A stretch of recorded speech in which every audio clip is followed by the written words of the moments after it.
Hi everyone! In today's painting we're going to be doing this messy watercolor cactus. We're going to be using a large brush to apply water to our page. I use this one, but you could use any large brush. You could use an ink brush, you could use kind of a flat brush like this, or even a number 10 round should be fine depending on the size of your page. And I'm also using about a 3 or 4 round to dab in the color. Again, you could use any kind of medium-sized round brush to do the color. We're not doing too much detail today, so you could probably go up to about a number 8 and you would still get really nice color in there. You might want to go down to about a number 3 to get your shadows towards the end of the painting. We're going to be using India ink. Now this is probably the most important tool here. You want to make sure your India ink does not blend with watercolor. And that's just in case you want to go back over it when you add the ink after. Sometimes you want to touch stuff up. And you want to use your nib dip pen. So I have one with a nice fine tip to it here. As you can see, holds a lot of ink, so it's good for splattering as well if you want to do splatters at the end of your painting, like I do. I love the splatters, love this pen actually. I'm gonna do a whole separate tutorial on it shortly. All right, let's get painting. We start off by wetting down the page. I try to avoid the flower pot because I want my flower pot to feel white, but everything else is fair game. Notice that I tape down my page. This helps it stay flat. Now I've taped it down to the inside of a sketchbook, which isn't ideal. Normally you want to tape it down to a piece of board or even your table. Now I'm dabbing in some nice blue tone. This is blue mixed with a little bit of Paynes gray. Now for this painting, I'm using a little bit of what I call palette mud. And that's just the paint that's left in the palette after mixing from previous paintings. So if there's anything that kind of resembles blue, I'm gonna add it in. If I have a bit of a green mix, I'm gonna add it in.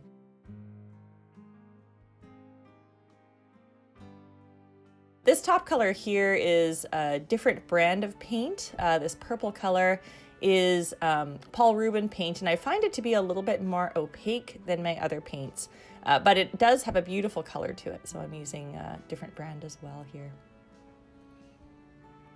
The other paints I use are Winsor Newton paints, so I'm using a combination of Winsor Newton and Paul Rubens paints.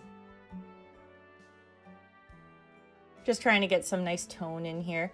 Now you'll notice that I keep going in and wiping my cactus shape down with a brush. That brush is clean, so there's no paint on it. I've gone and put it in water and then kind of squeezed the water out on a paper towel. So it's a damp brush, but if you take a clean damp brush, you can pick up paint that gets into areas that you don't want the paint to be. And that's useful in any painting. All right, now I'm going in with some green that I've mixed with a little bit of yellow to kind of dilute it. My page is still wet, so my green is likely going to creep into my background, and that's what I want. I'm looking for the bleed between the background and the cactus. There you go, I cleaned that up again there. Very handy to know how to clean paint with a clean brush. You just wipe the brush over the paint and you should be able to pick it back up. All right, now I'm using a green that's straight out of the tube. This is just a bit too vibrant for me, so I'm gonna actually muddy it up here quite a bit. I just didn't like how poppy that particular dark green was. It was too different from the green I put down. So you see I'm just kind of layering on top of it here, kind of diluting it a little bit. I'm using that green mud, as I call it, from my palette, just the green that was left over from a previous painting. You can also use a paper towel to pick up paint. So that's another thing you can do if you get paint into an area like I did there. You can use a paper towel. Now I'm using some cool red and I'm dabbing in the tips of this cactus. So the tips of this cactus are kind of tinted a little bit red. And I picked a nice cool red because I thought it would contrast nicely with the green and also just look good. It looks like what it does on the cactus and seemed appropriate. So things are starting to dry a little bit. You can see it's still very wet though, but I'm adding in a shadow tone. So this is just a really, really deep, rich green. This is going to be kind of my shadow. And I'm eventually going to be adding in pen outlines here. So again, I don't really mind if I get a little bit of bleed happening. I don't want any hard edges. So I'm hoping to get bleed actually. If I get a hard edge, I would soften that edge with a damp brush.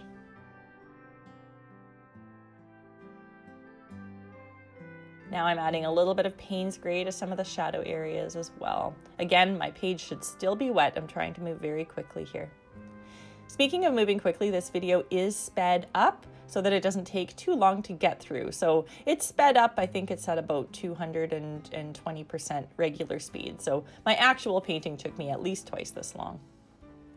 Now I'm cleaning up, again with that clean brush, I'm just cleaning out some highlights here. My page is still wet.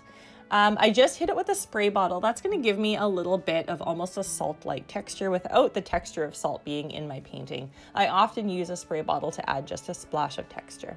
You can kind of see the speckled look in there. And I'm just cleaning up my edges now again. I am gonna be adding that pen, so I'm not too worried, but I do want to just clean up some of these edges so that I have nice highlights. That's basically what I'm looking for here, is a nice highlight and shadow, but everything else is a little bit messy, and that's okay. With watercolor, and with anything, it's okay to be messy, but with watercolor, there's something endearing about a messy painting. It just looks, I don't know, I think it looks really cool. I've always been a very kind of realistic drawer, painter, so getting messy is new for me, but I really enjoy it.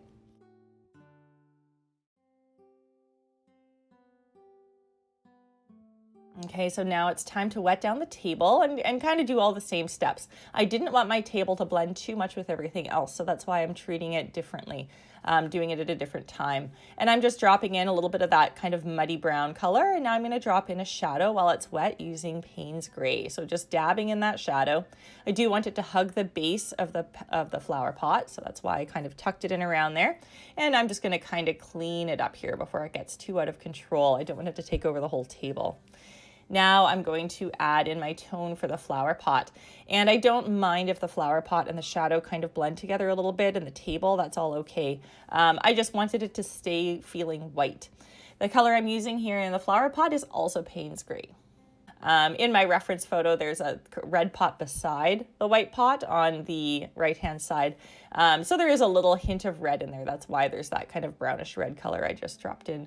But in this particular painting, it's not there, so it doesn't really make sense for this painting. So I've kind of painted over it a little bit, but I'm still going to give it a little bit of that warmth. And now I'm dropping in some purple just to separate it again from the shadow, give it a pop of color, and that ever important, clean up your highlights. So go through with your clean brush, just pick up your highlights. I'm using a small brush for this because the highlights are a little bit more controlled. But yeah, you can do this with a paper towel, if you want to. So I'm just focusing on light and shadow here. That's telling my story. So everything else is very loose, but the light and shadow, I do want that to be comprehensive.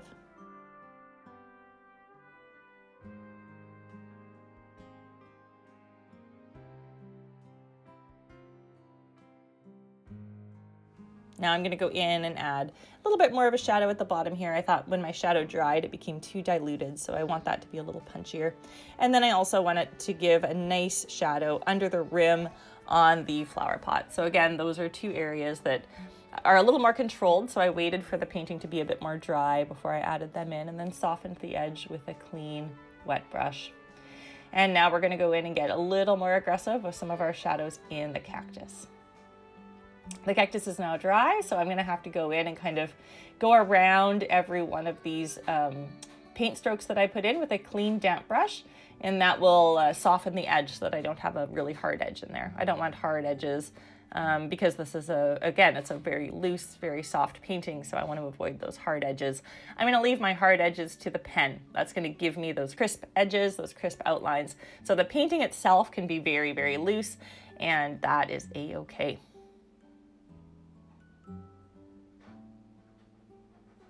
Again, I just want that nice crisp edge to the bottom of the plant there. There's very few areas where I want a crisp edge, but where things come together like that, I do still want to have a little bit of a crisp edge. So just doing a little bit of detail work here.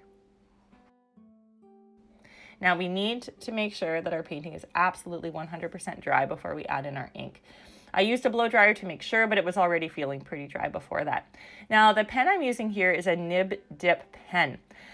These are fun. They take a little bit of getting used to, but one of the nice things about this painting is that it's okay and encouraged to be messy. So right now I'm using really controlled outlines just to get my shape in, but I'm eventually just going to splatter all over this thing. So if you do your outline and you get a big dab of ink in there, that is okay. You don't need to worry about it. If I were to do this painting a second time, I would actually be a little bit looser with this particular step. I'd probably scratch in my lines a little bit more and be less rigid here. But with this one, I was a little bit rigid with my outlines. It turns out nice though, I have no complaints, but if I were to try it a second time, I would like to see how it looks with a little bit looser lines.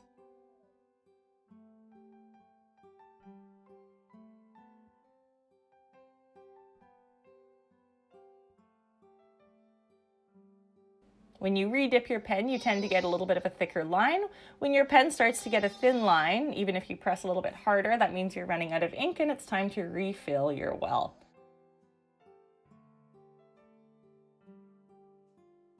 Now I'm turning my, my page as I draw here, and this helps me have a little bit more control with my lines, but it also prevents me from smudging my lines, because when you put down this ink, it does stay wet for a little bit longer than you'd be used to.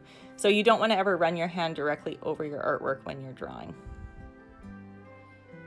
So my outlines are pretty much done, but I'm feeling like this is a little on the flat side. It's too clean looking for me. I really wanted this to be loose. So what I'm going to do is go in and start to do a little bit of hatching and cross hatching, just to give the shadows a little bit of a messier kind of feel, like a little bit of a sketchier feel. So I've done my clean lines now, and yeah, it just feels too clean. So I'm going to do my best here to loosen it up. So I'm doing very loose hatching and cross hatching within the shadow spaces. And then I'm also going to eventually add splatters. Now, hatching and cross hatching is the use of lines side by side to create value. So I'm just kind of doing little strokes here in the shadow area, going first facing left and then slanting right over each other, and that's called cross hatching. If you just do lines going in a single direction, that's called hatching.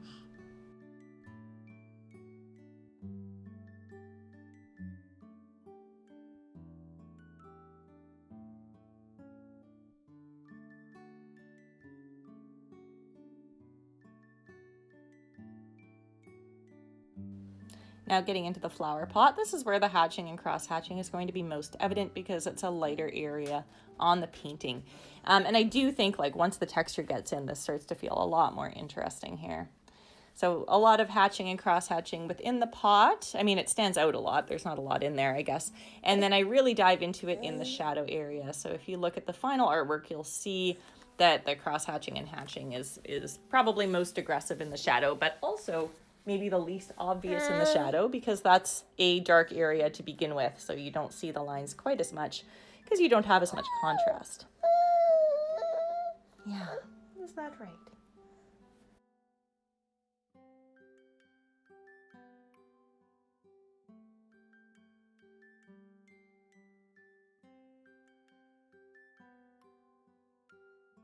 Now you see I'm getting into that shadow area a little bit more aggressively with my hatching and cross hatching.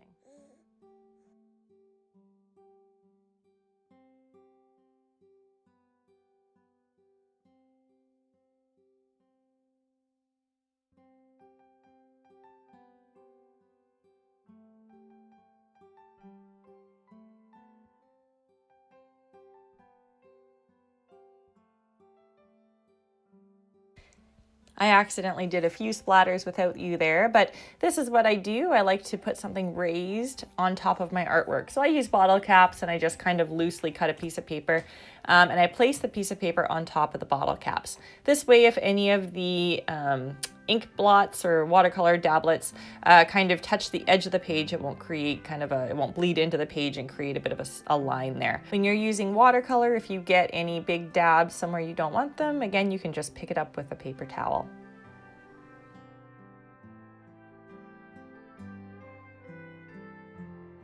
All right, guys, I hope you enjoyed this quick little tutorial. Have some fun with your painting. You don't have to be too perfect with it. If you want feedback or you just want to show me your artwork, you can always tag me in it at creations_by_Kendra on Instagram. Please like and subscribe and to see more videos, and I hope to paint with you guys again soon. Thanks everyone. Bye.